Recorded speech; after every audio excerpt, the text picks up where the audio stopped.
Mga kabayan, kamusta po? Si Kamanong po, nagbabalik po muli para po magkomento po sa inyo dito po sa Tambayan Makabayan. Sana po nasa maayos po kayong kalagayan at tayo po yung magkomentuhan na.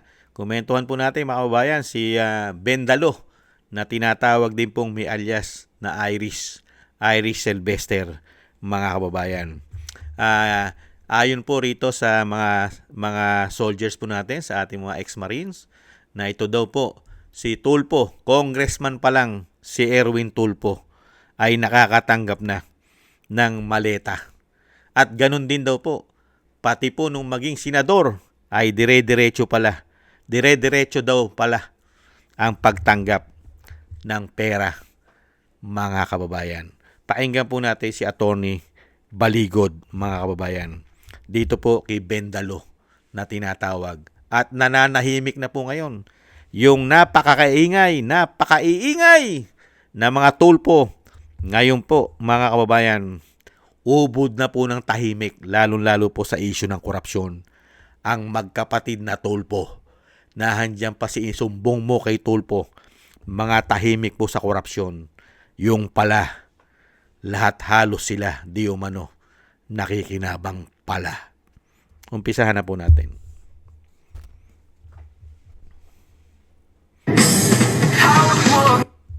Sitwasyon naman kung saan pinangalanan ng isang Senator Erwin Tulfo na kung saan ang pangalan niya di umano nung tumanggap din ng pera at dinilibiran ng pera ng mga sundalong ito ay congressman pa lang ang isang Senator Erwin Tulfo. Oo, pero nabigyan kasi siya nung congressman pa lang siya. At nung senador na siya ay nabigyan din kasi.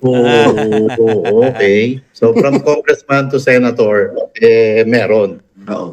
At Kaya meron nandun po, po yung konting nuance, saan ko siya ilalagay sa senador ba or congressman. Kaya yung pangalan niya nasa listahan ng congressman pero nandun din siya sa listahan ng mga senador. Sitwasyon naman kung saan pinangalanan ng isang Senator Erwin Tulfo na kung saan ang pangalan niya di umano nung tumanggap din ng pera at dinilibiran ng pera ng mga sundalong ito ay congressman pa lang ang isang Senator Erwin Tulfo. Oo, pero nabigyan kasi siya nung congressman pa lang siya. At nung senador na siya ay nabigyan din kasi. Okay. So from congressman to senator, meron. Oo. at Kaya meron nandun po yung konting nuance, saan ko siya ilalagay sa senador ba or congressman. Kaya yung pangalan niya nasa listahan ng congressman pero nandun din siya sa listahan ng mga senador. Sitwasyon naman kung Yan po mga kabayan, ang nananahimik po ngayon at isa rin po sa ayaw maimbestigahan ng mga soldiers. Tinatanggi rin po at sinasabing hindi rin po gusto na magkaroon po ng investigasyon daw sa Blue Ribbon Committee o sa Blue Ribbon dyan po sa Senado. Ito daw po si Bendalo, mga kababayan. Nakita niyo po? Grabe, no? Congressman pa lang nakakatanggap na, nadidelibera na si Erwin Tulfo. At nung maging senador, tuloy-tuloy pa rin pala ang deliver kay Tulfo, kay Erwin, mga kababayan. Kaya nga po, doble pakinabang Kahit na wala po o na hindi na siya congressman, pagdating sa Senado, tuloy ang ligaya. Ganun pala. Kaya pala tahimik na tahimik sa korupsyon. Yung mga matatapang magbunyag ng korupsyon, ngayon, nakasubsob ang mga ulo, mga kabayan. Nakatago ang mga pagmumuka, ayaw po ilantad. Pagka ang issue na ay korupsyon, lalong-lalo sa flood control, iskandal. Hindi po ba, mga kabayan? Pero pagdating sa impeachment, at impeachment sa Vice President, gising na gising. At magpapa-interview pa. Di umano. Hindi po ba? At lahat naman po inasangkot. Lahat naman po ng Tulfo, pati party list nila inasangkot Hindi po ba? Yung party list po nila na kung saan po naging congressman si Erwin Tulfo, di ba yung ACT-CIA, nasangkot din po yan sa issue po ng korupsyon. Hindi po ba? At syempre po, yung mismong anak o pamangkin na congressman ni Erwin Tulfo na anak ni Rapi Tulfo ay meron din pong issue sa mga flood control. Di umano. At syempre po, si Rapi Tulfo, may issue din po. Saan po? Saan? Sa sobrang galante naman daw. Ubo daw po ng galante. Lalong-lalo raw po sa mga Viva, ano ba ba? Viva Max ba yon? Viva Max po ba yon? Yung mga babae na pumutok. Napakalaki daw po mag-tip, mga kababayan. Grabe, nakita nyo po, itong mga tulpo, ibang klase. Ibang klase ka, Erwin. Ibang klase si Erwin. Yan, pasinungalingan mo yan. 18 yan na mga soldiers at ex-marine. Pasinungalingan mo lahat yan. Yung mga sinasabi po. At tingnan po natin kung mapapasinungalingan po ni Erwin Tulfo yan. Pagka ang presidente na ng Pilipinas ay yung taga Davao, isang agila. Tingnan po natin kung mapapasinungalingan po lahat ng Tulfo ang akusasyon sa kanila.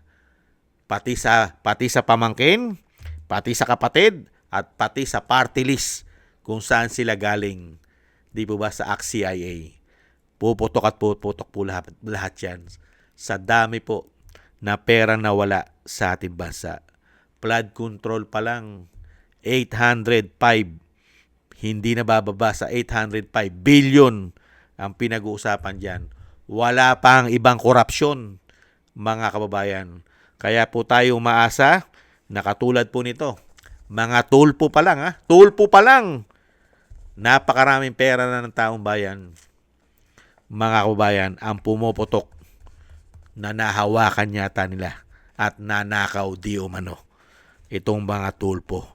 Hindi kaya po aasa po tayo at tayo po magdasal at manalangin na makamit po ng mga Pilipino ang katarungan, mga kababayan, lalong-lalo po sa mga magnanakaw sa gobyerno.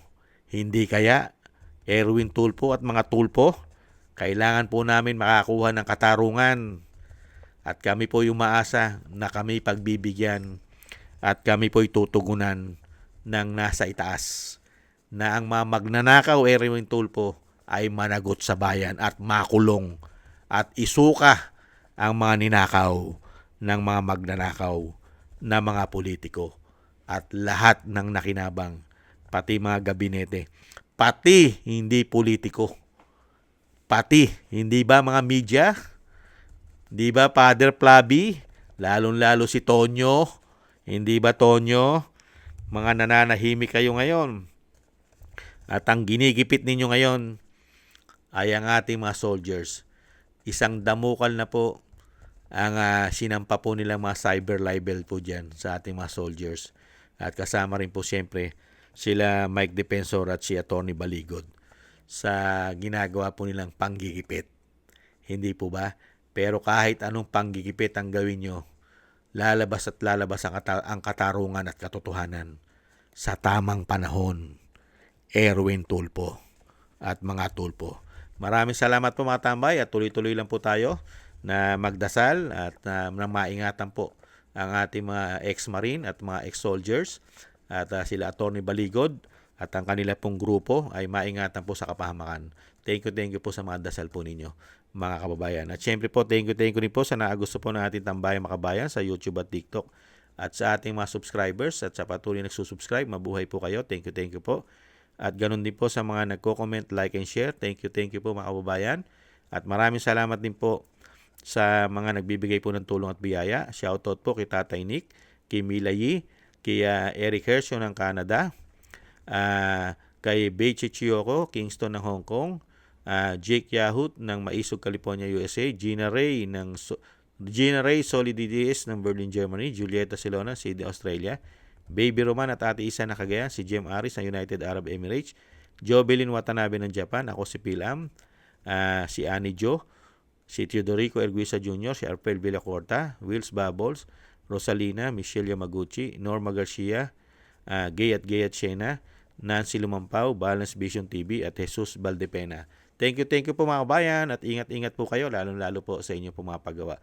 At syempre po yung dasal po natin sa ating pong buong sambayanan sa pamilya Duterte, ang ating Vice President, ganoon din po ang dating Pangulo, ay maingatan po tayo sa kapahamakan at madugtungan pa po ang buhay at kalakasan ng dating Pangulo at makabalik na po siya sa lalong mabilis.